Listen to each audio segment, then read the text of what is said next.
Today, on episode number 149 of the Teaching in Higher Ed podcast, Rebecca Hogue talks about giving voice and face to the illness experience. Produced by Innovate Learning, maximizing human potential.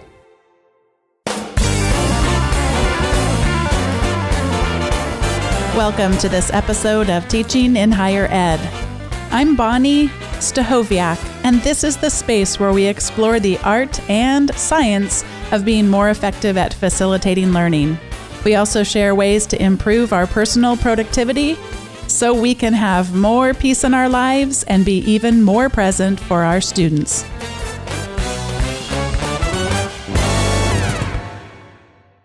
I have been so excited to be able to talk to today's guest. It's been something we've been working on coordinating for a while. Rebecca Hogue is a PhD candidate at the University of Ottawa in Ottawa, Canada. She has a professional background in instructional design and also software quality assurance. She holds a Master of Arts degree in distributed learning and a Bachelor of Science degree in computer science. Her passion is for creating innovative education solutions, and I have seen that from even just what little bit of glimpses I've been able to catch into the work that she does. I'm super excited to talk to her today. Her PhD research, which she'll be sharing with us today, involves looking at the educational affordances of illness blogs, and she teaches instructional design for online courses at the University of Massachusetts, Boston. Today, she'll be sharing a bit with us about her experience in June 2014 of becoming a breast cancer warrior. And this unexpected twist in her life, she shares, helps her to highlight her desire to explore connected communities and how education and our life experiences are enhanced through connections. And I feel like my life has been enhanced by being connected with her, and I'm just so excited to welcome Rebecca Hogue to the show. Rebecca, welcome to Teaching in Higher Ed. Thank you. I'm looking forward to our conversation. Me too. We were talking, it's been more than a year since I first started to get you on the show, and I know you've had all kinds of stuff going on, and I even appreciate now you're taking time away from guests that are staying in your home, and really just appreciate your spending time today in conversation. Thank you. I'm looking forward to it. You're the first guest who I've ever had on the show that I had to go into a little bit more depth as to how to refer to you, because I know you have all these different identities that you have to consider kind of what space you're in and what context it is. Could you talk a little bit about some of these identities and some of the complexities involved there? Sure. So one of the identities I carry is that I teach at the University of Massachusetts, Boston. I live in California, but I teach in Boston online. So I have a presence as an online instructor there, but I'm also a PhD student and I'm a breast cancer survivor. And so for the longest time, I had separate identities for different spaces. I'm a blogger in many spaces. I have a travel blog, I have an academic blog, and a breast cancer blog. And so my spaces were very different for a long time. You know, I really sort of compartmentalized some of that. And so unless you dug deeply, you wouldn't have seen the two to be connected. But now that I'm researching, doing autoethnography and looking at my breast cancer blog as a data set. And with that, my identities had to merge. And so for the longest time, my students and professionally, I would be Rebecca J. Hogue, and you can Google me as Rebecca J. Hogue and get, sort of that professional view of who I am. And my breast cancer blog was Becky, and it was just Becky. It was like, I didn't have a first name or a last name, bcbecky.com. And at that blog, it was just that. And there was no combination between the two. So if my students were to look up or anything, they wouldn't necessarily know. But now that I'm doing research in that area, the two have merged. And I really had to think sort of deeply about that in some spaces, because the risks associated with exposing yourself as a cancer survivor in an employment situation, it just gets really complicated. Tell me about the significance of June 14th, 2014. Oh, wow. So that was my diagnosis day. And I had just moved to California. And what happened was, of course, shortly after moving to California, I found a lump and I went through the diagnosis process. And I started my blog within, I hadn't even had my full pathology yet. So I started my blog like 2 days after I was told I had cancer. That was my outlet, my way of, processing and getting through it, but also telling everybody. But, it's funny because I couldn't wait. I had seen, as I was going through, I had seen blog posts. Like, as a blogger, right, you go through life and your experiences become blog posts. Mm-hmm. And so you see blog posts in your experience. And so I saw that. I went through that sort of process. One of the first things that went through my mind is, if I get treated at Stanford, do I get to wear the sweatshirt? Because, you don't go to, so wearing a university sweatshirt for a university you didn't go to, right? Like, it just doesn't seem right to me. And so it's like, well, going through this, if I go through there, then I think I qualify because, going through this process is at least worth a master's degree, right? So I get to officially wear the Stanford sweatshirt because I can say I went to Stanford. It just was in a different way. At the time, who did it feel like you were writing to, or I don't know if writing for is the right way to ask the question, to or for? Well, what's interesting is it changed at some point too. And so originally I was writing to myself and to a small group of friends, actually, well, some of the Rhizo 14 folk, because we were in the middle of that when I was diagnosed. And so it was actually my online friends that I was writing for. So it starts off as, for me, it was friends and family.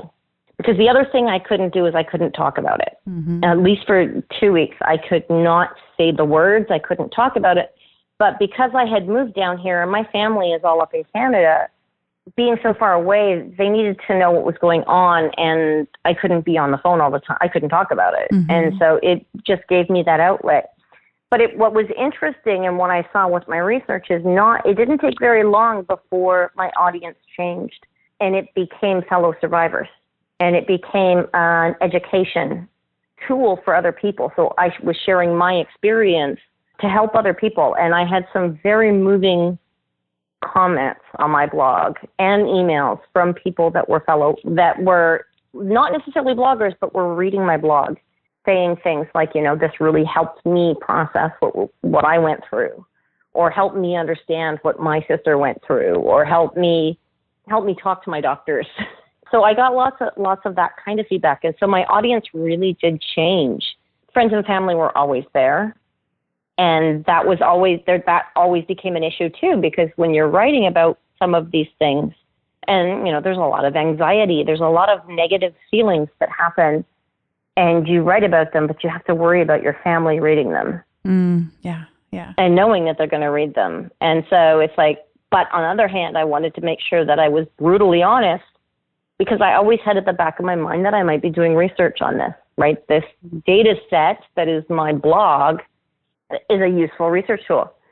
One of the themes that has come up probably more than any other in over 150 episodes is the issue of vulnerability and just what is required to be pursuing excellence in our teaching is just this sense of risk, and we might fail, and the rawness with which so many of us work at trying to pursue this mysterious craft. I'm curious, though, for you, it has to have been a new type of vulnerability. And I'm just curious how you sort of respond to that. Did you sense vulnerability in your teaching before diagnosis? Did it take on something new after your diagnosis? And then also, just to really be a terrible interviewer and ask 13 questions at once, how did you decide with your students what you would share and wouldn't share in a classroom? I know it's teaching online, but in the online classroom environment. Well, in the online classroom environment, it's even more of an issue because your students are more likely to Google you. Mm-hmm. And so your students are more likely to see your full identity in the online space, I think, than in your in the face-to-face space, because in the face-to-face space, they see you in that area, whereas in online, you're sort of your online identity.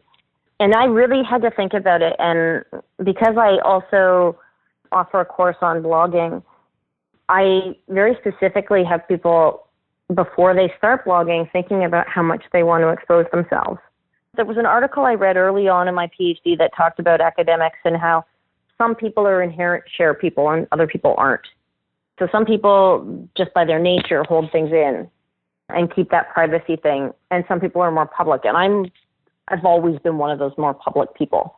So for me, sharing, it didn't bother me that much. The bigger worry was, because I'm an adjunct at this point, I'm a part-time professor, the risk of whether or not I'll get hired or rehired into jobs, because when I put myself out there, my cancer identity does show up. And that, how does that affect employability? That is a huge issue for young survivors when you're younger and you've got a whole career ahead of you, or a life, a time ahead of you. The risk of exposing your cancer history to the world.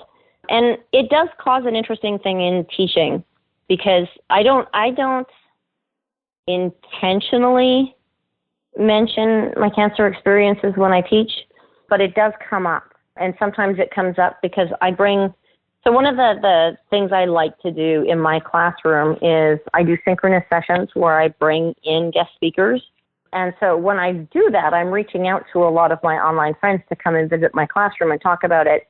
The cancer thing sometimes comes up in that context, because my friends know both identities and they don't separate the two. And as a result of that, it does come up sometimes. And I've had students in private emails come up to me and talk to me because they've gone through similar experiences. And it's an interesting dynamic, but it helps us remember that we're all people. We're all human in this process. I came across a new word as I was reading everything I could get my hands on before we talked today, and that is pathography. What can you tell us about pathography? Pathography is sort of like, people are familiar with biography and autobiography, where you're talking your life history or memoir. Pathography is the memoir of a person through illness. So where illness is the focus of the memoirs. It's become a really big genre in writing, actually. There's a lot more, memoir of breast cancer experience. There's a lot of books in that area, and those are considered pathographies. And specifically in the fields of sociology, they do a lot of research of looking at what people share in their pathographies, what they look like, and sort of what is the struggle that is the illness for different illnesses. What's interesting with pathography, it's also considered pathography when a caregiver writes an illness story. Because again, it's still about the illness is one of the key focuses of the story. In your case, with your PhD research, you're doing an autoethnography.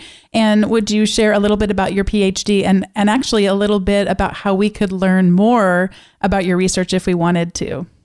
So I am actually blogging a lot of my research because, I'm inherently a blogger, can't help it. And so I blog my research at livingpathography.org. And so I use the word pathography.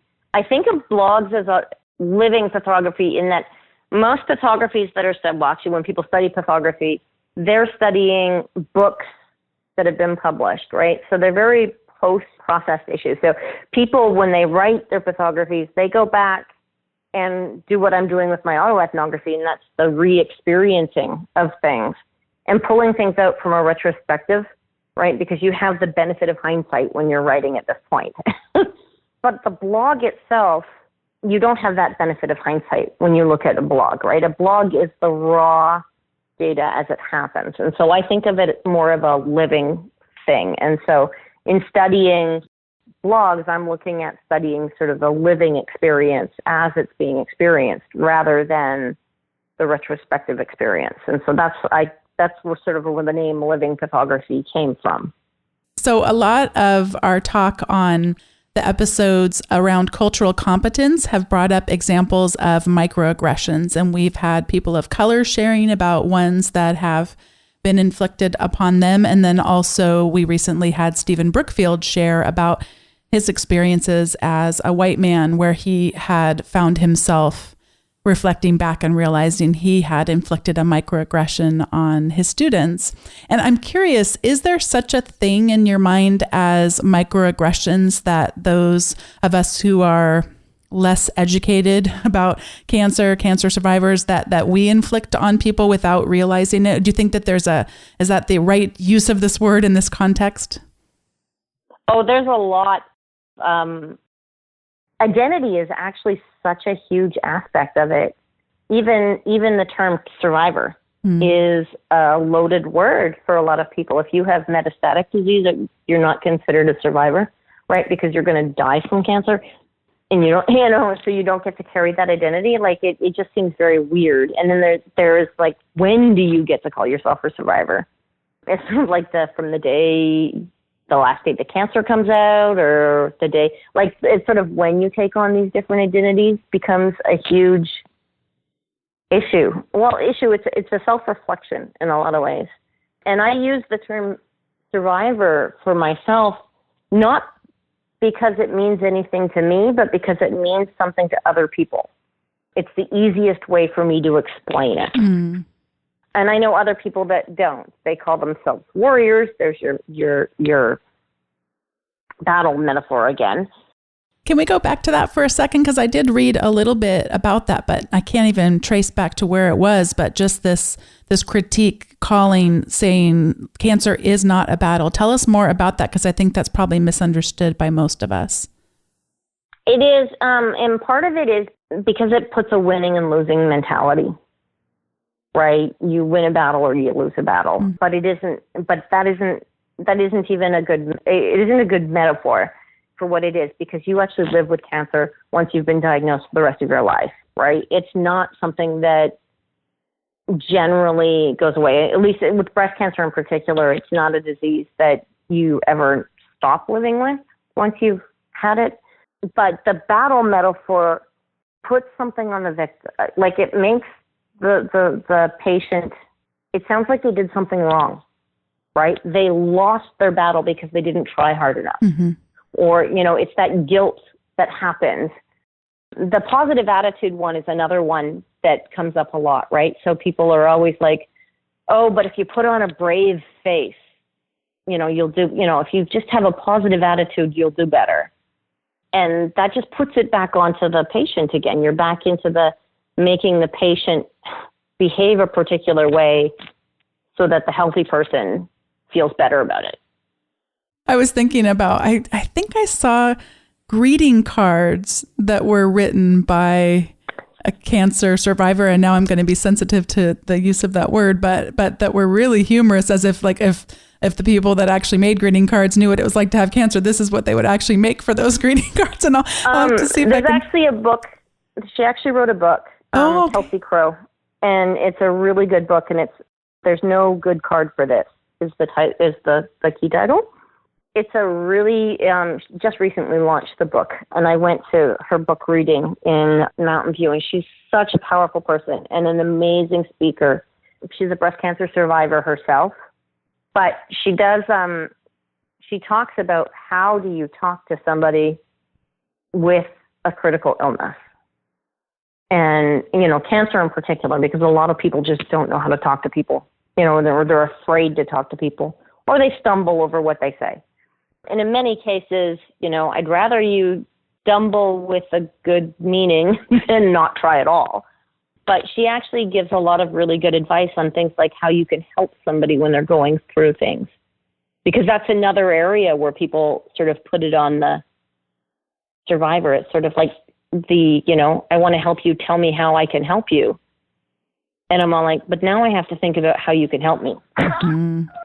Right? And so she positioned it, and the how are you question, that is always like the worst question in the world, right?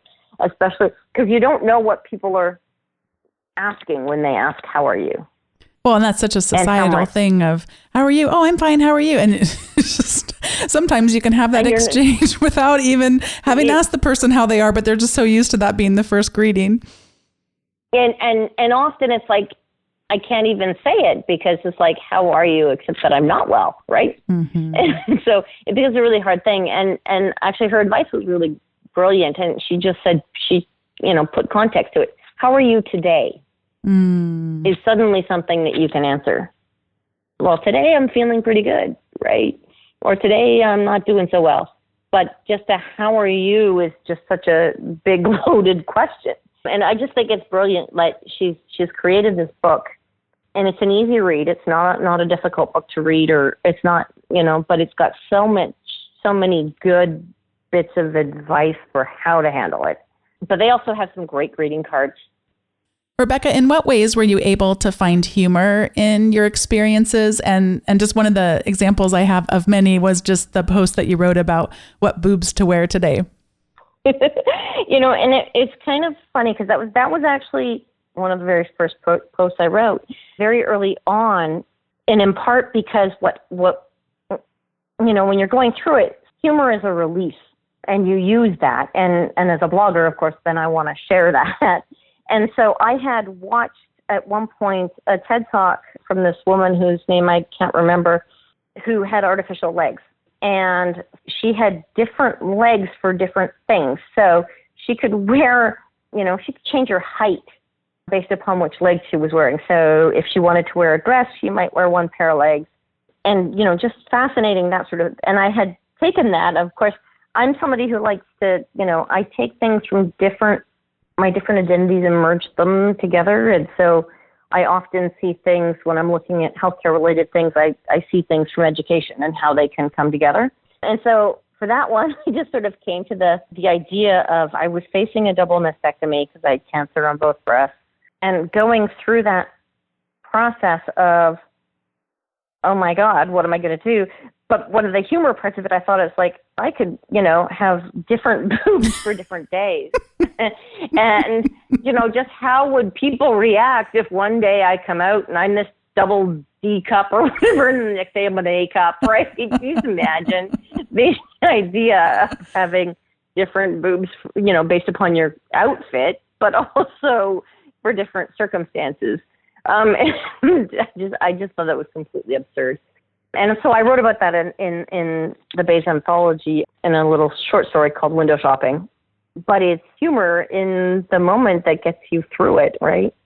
That is such an interesting thing, just to think about how we look at things so differently when we go through such hard experiences. And I mean, actually, maybe it's not even that we look at things so differently from hard experiences, but just from our life's experiences. One of the things I try to do with my young kids is try not to get impatient with them if they're being slow or something like that, because so many times if I just can get inside their little minds, it's because they are able to pay attention to things that I long ago forgot to pay attention to. And they'll see things that I will completely miss in a day. And your context totally changes on experiences like this. That's such an interesting thing to think about. Yeah, I found, and the other thing I found was the nature. And I remember blogging about nature having more beauty. Like little things. Like I would go for a walk along the Guadalupe Trail, which was like behind my house at the time. And it just sort of follows this little waterway. And, there would be egrets and like these beautiful birds that I would look at. But then, one day I'm walking and I noticed the snails. And, it's just these little things that I'm like, wow. And I'm just in awe of the beauty of these things. I went through that for a little while. And then I'm kind of losing it again. I'm starting to lose that same sort of sense of everything being beautiful or everything, seeing those little details. And it's exactly like as you were saying, as a child sees things, they see all of those details and they have to process them.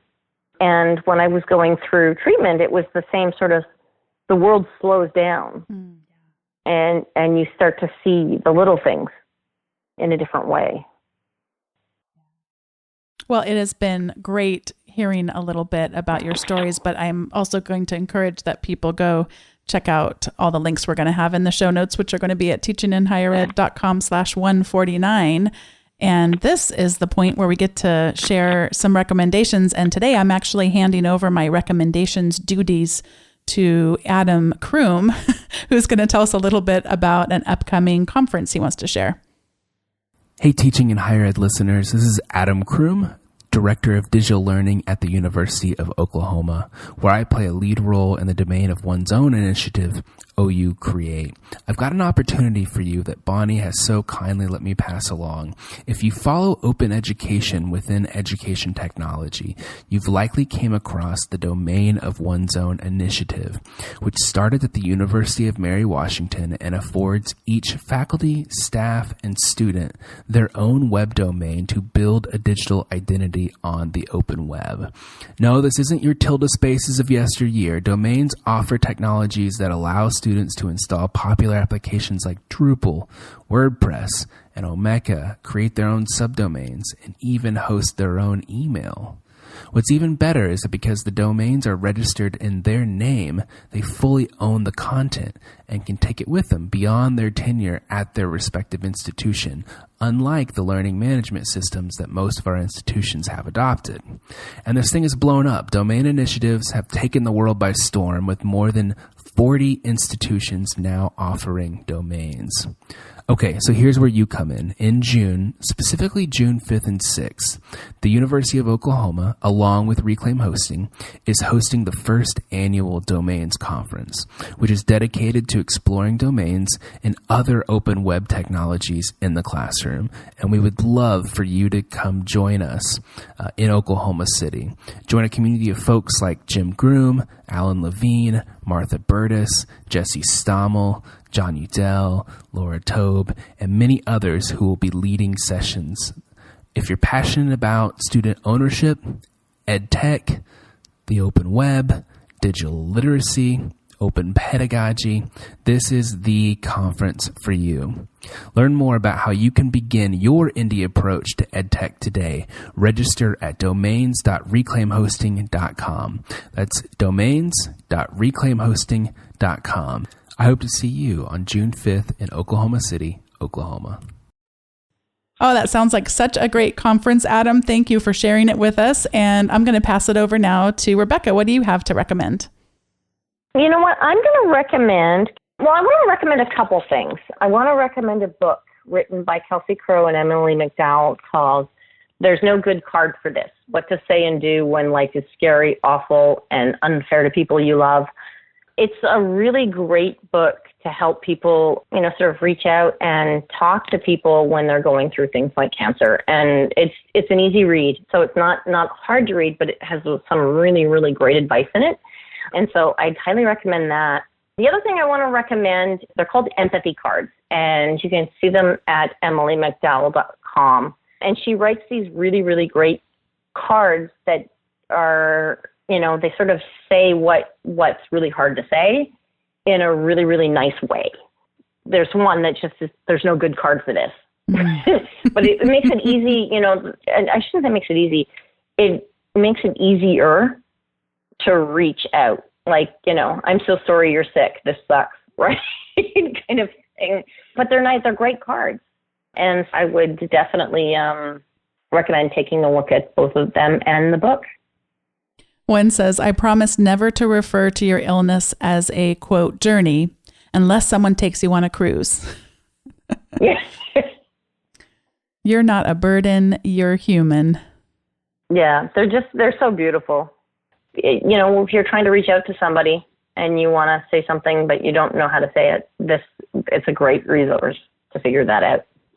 And so much of what you said earlier, just in terms of the microaggressions, is just when we as potential listeners get in the way of ourselves because we want to fix that other person because they're making us feel uncomfortable. And it's kind of like, actually, that's not really your role. You can't fix this. So as soon as you give that up and can just be present for another person, things seem to go a lot better. Yeah, exactly. Well, Rebecca, thank you so much for sharing all of this and just for your ongoing vulnerability that's required to do the wonderful work that you do. You've certainly helped so many others and so many that you'll never know about, that hopefully they'll pop up somewhere in a comments mention, but so many just that you've touched their lives without them ever knowing it. And just thank you for that and for being on today's show. I'm just so excited to have finally gotten to talk to you. Yeah, and thank you for having me. I'm actually really excited and looking forward to hearing the podcast when it's done. Thanks to all of you for listening and to being such a great part of the teaching in higher ed community. If you'd like to connect on an even deeper level with the community, you're always welcome to check out our Slack community. You can find out more at teachinginhighered.com/Slack. And speaking of the community, if you wanted to not have to remember to go to teachinginhighered.com/149, these resources from every week's show can come into your inbox automatically if you go to teachinginhighered.com/subscribe. And that it will also get you a copy of the Ed Tech Tools Guide, 19 tools that will help you use technology in both your teaching and also your productivity. Thanks so much for listening, and I look forward to seeing you next time. It's going to be episode 150. It's an all recommendations episode, and you'll get to hear from some past guests and some other members of the teaching in higher ed community. So make sure and download it next week, and I'll see you then.